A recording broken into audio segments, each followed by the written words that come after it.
মিয়ানমারে ১৩৪ জন বিজিপি ও সেনা সদস্যকে ফেরত পাঠালো বাংলাদেশ।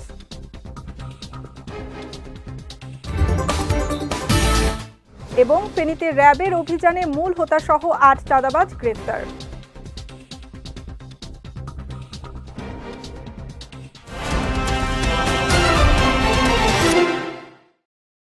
আসসালামু আলাইকুম। বিএসআরএম চট্টগ্রাম সংবাদে আমন্ত্রণ জানাচ্ছি আমি সঙ্গীতা শাহ। শুনছিলেন শিরোনাম, এবারে বিস্তারিত।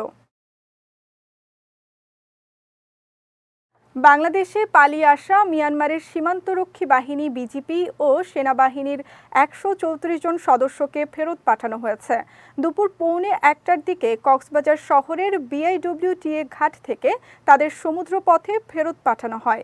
এর আগে সকাল ৬:৩০টায় তাদের ঘাটে আনা হয়। হস্তান্তর প্রক্রিয়া শেষে বিআইডব্লিউটিএ ঘাট থেকে টাগবোটে করে তাদের সমুদ্রে অপেক্ষমান মিয়ানমারের জাহাজে পাঠানো হয়। এর আগে সকালে মিয়ানমারে বিভিন্ন মেয়াদে কারাভোগ শেষে দেশে ফিরেছেন ৪৫ বাংলাদেশি। গভীর সমুদ্র থেকে তাদের বহনকারী টাগবোটটি কক্সবাজার শহরের নুনিয়ারছড়া বিআইডব্লিউটিএ ঘাটে পৌঁছায়। এ সময় দীর্ঘদিন পর তাদের কাছে পেয়ে আবেগ আপ্লুত হয়ে পড়েন স্বজনেরা।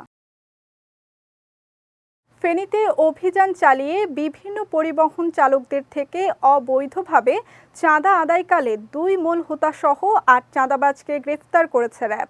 দুপুরে এক সংবাদ বিজ্ঞপ্তিতে এ তথ্য নিশ্চিত করেছেন র্যাব ৭ চট্টগ্রামের সিনিয়র সহকারী পরিচালক মোহাম্মদ শরীফুল আলম।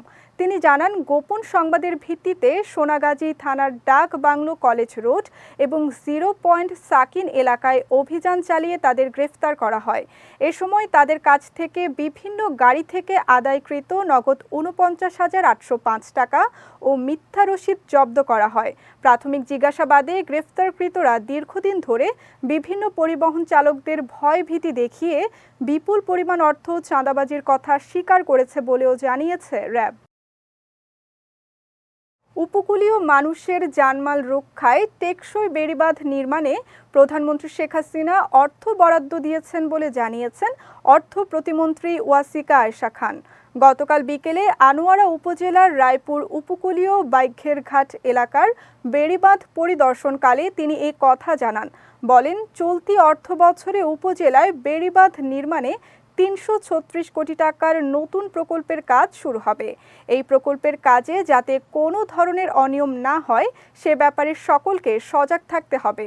এ সময় পানি উন্নয়ন বোর্ডের নির্বাহী প্রকৌশলী শওকত ইবনে শাহিদ, উপজেলা পরিষদ চেয়ারম্যান কাজী মুজাম্মেল হক, যুবলীগের সাবেক কেন্দ্রীয় সদস্য সাবের আহমদ চৌধুরী সহ পানি উন্নয়ন বোর্ডের কর্মকর্তারা উপস্থিত ছিলেন।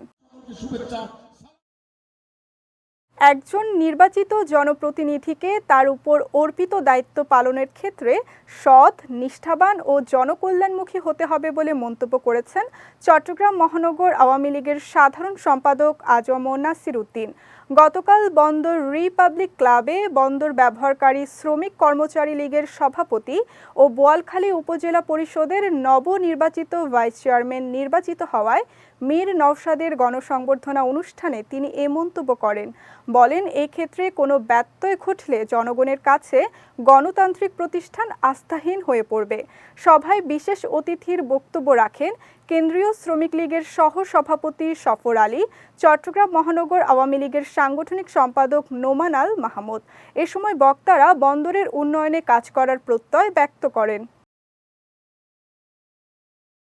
সংযুক্ত আরব আমিরাতের রাষ্ট্রদূত আবদুল্লাহ আলী আবদুল্লাহ খাসিফ আল হামদিকে সংবর্ধনা দিয়েছে আন্তর্জাতিক ইসলামী বিশ্ববিদ্যালয় চট্টগ্রাম। গতকাল আইআইইউসি কেন্দ্রীয় মিলনায়তনে এই সংবর্ধনার আয়োজন করা হয়। আইআইইউসির উপাচার্য আনোয়ারুল আজিম আরিফের সভাপতিত্বে অনুষ্ঠানে রাষ্ট্রদূত Abdullah Ali Abdullah Khasif Al Hamdi, আইআইইউসির বোর্ড অব ট্রাস্টিজের চেয়ারম্যান আবু রেজা মোহাম্মদ নেজামুদ্দিন নদভী, ফিন্যান্স কমিটির চেয়ারম্যান রশিদ আহমেদ চৌধুরী সহ অনেকে উপস্থিত ছিলেন। এর আগে রাষ্ট্রদূত আইআইইউসি ক্যাম্পাসে বৃক্ষরোপণ করেন ও সায়েন্স অ্যান্ড ইঞ্জিনিয়ারিং ফ্যাকাল্টি পরিদর্শন করেন। চট্টগ্রামের রাউজানে ময়লা আবর্জনা থেকে জৈব সার তৈরির কারখানা পরিদর্শন করেছেন জাপানের নাগোয়া বিশ্ববিদ্যালয়ের উচ্চশিক্ষা বিষয়ক গবেষক সাচিকো তাকাহাই। গতকাল রাউজান পৌরসভার উদ্যোগে প্রতিষ্ঠিত এ কারখানা পরিদর্শন করেন তিনি। এ সময় পৌরসভার মেয়র জমির উদ্দিন পারভেজ তাকাহাইকে সার তৈরি ও বিপণন সম্পর্কে অবহিত করেন। কারখানায় ময়লা আবর্জনা থেকে তৈরি এ সার পোল্ট্রি, মৎস্য ও কৃষিতেও ব্যবহার করা হচ্ছে। ইতোমধ্যে প্রায় 100 মেট্রিক টন সার বিক্রি করা হয়েছে। মুক্তিযুদ্ধের চেতনায় নতুন প্রজন্ম গড়ে তোলো প্রতিপাদ্যে চট্টগ্রামে কপোত খেলাঘর আসরের 9ম দ্বিবার্ষিক সম্মেলন অনুষ্ঠিত হয়েছে। গতকাল নগরীর আগ্রাবাদের বন্দর ঢেবার পাড় প্রাথমিক বিদ্যালয় প্রাঙ্গণে এর আয়োজন করা হয়। কপোত খেলাঘর আসরের সভাপতি ফরিদ আহমদের সভাপতিত্বে অনুষ্ঠানে প্রধান অতিথি ছিলেন ভারপ্রাপ্ত মেয়র আফরোজা জহুর। এছাড়া প্রধান আলোচক ছিলেন খেলাঘর মহানগর কমিটির সভাপতি ডাক্তার AQM সিরাজুল ইসলাম। এ সময় জাতীয় পতাকা উত্তোলনের মধ্য দিয়ে অনুষ্ঠান শুরু হয়। পরে আলোচনা সভা ও পুরস্কার বিতরণ করা হয়। শিক্ষা বান্ধব, গণমুখী ও স্মার্ট বাজেটকে স্বাগত জানিয়ে চট্টগ্রাম মহানগর ছাত্রলীগ নেতা শামসিয়াত রিফানের উদ্যোগে ও চট্টগ্রাম মহানগর ছাত্রলীগের সাধারণ সম্পাদক জাকারিয়া দস্তগীরের নির্দেশনায় আনন্দ মিছিল অনুষ্ঠিত হয়েছে। গতকাল বিকেলে মিছিলটি নগরীর বেবিরহাট থেকে শুরু করে মুরাদপুর মোড়ে এসে শেষ হয়। মিছিলে ছাত্রলীগ নেতা আনিস মাহমুদ, মেহেদি হাসান জয়, সাজ্জাদ রাফা সহ অন্যান্য ছাত্রলীগ নেতাকর্মীরা উপস্থিত ছিলেন। দেশের সর্বাধিক বিক্রিত sanitary ware brand Stellar experience centre যাত্রা শুরু করল চট্টগ্রামে। সকালে নগরীর জুবিলি রোডে আনুষ্ঠানিকভাবে এর উদ্বোধন করেন আবুল খায়ের সিরামিক ইন্ডাস্ট্রিজ লিমিটেডের উপমহাব্যবস্থাপক মোহাম্মদ আবু কাউসার। অনুষ্ঠানের আয়োজকরা জানান, শুক্রবার ছাড়া সপ্তাহের সব দিনই সকাল 9টা থেকে রাত 8টা পর্যন্ত এই সেন্টার খোলা থাকবে। এ সময় প্রতিষ্ঠানটির ঊর্ধ্বতন কর্মকর্তারা উপস্থিত ছিলেন। চট্টগ্রামের পার্ক ভিউ হাসপাতালে নিউরো মেডিসিন বিষয়ক বৈজ্ঞানিক সেমিনার অনুষ্ঠিত হয়েছে। হাসপাতালের সম্মেলন কক্ষে এ সেমিনারের আয়োজন করা হয়।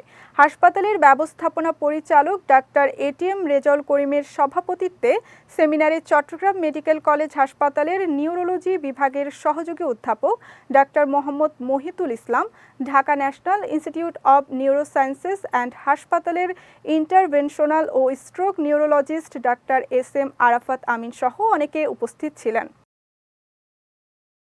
চট্টগ্রাম সংবাদ শেষ করার আগে শিরোনামগুলো দেখে নিচ্ছি আরও একবার।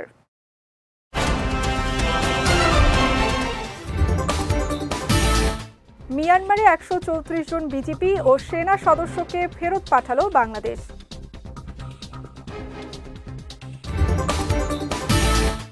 এবং ফেনীতে র্যাবের অভিযানে মূল হোতাসহ 8 চাঁদাবাজ গ্রেফতার।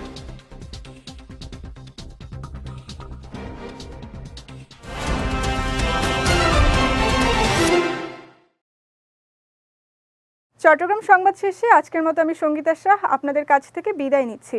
রাত 9টায় আমাদের পরবর্তী বিজয় রাতের সংবাদ দেখার আমন্ত্রণ রইল।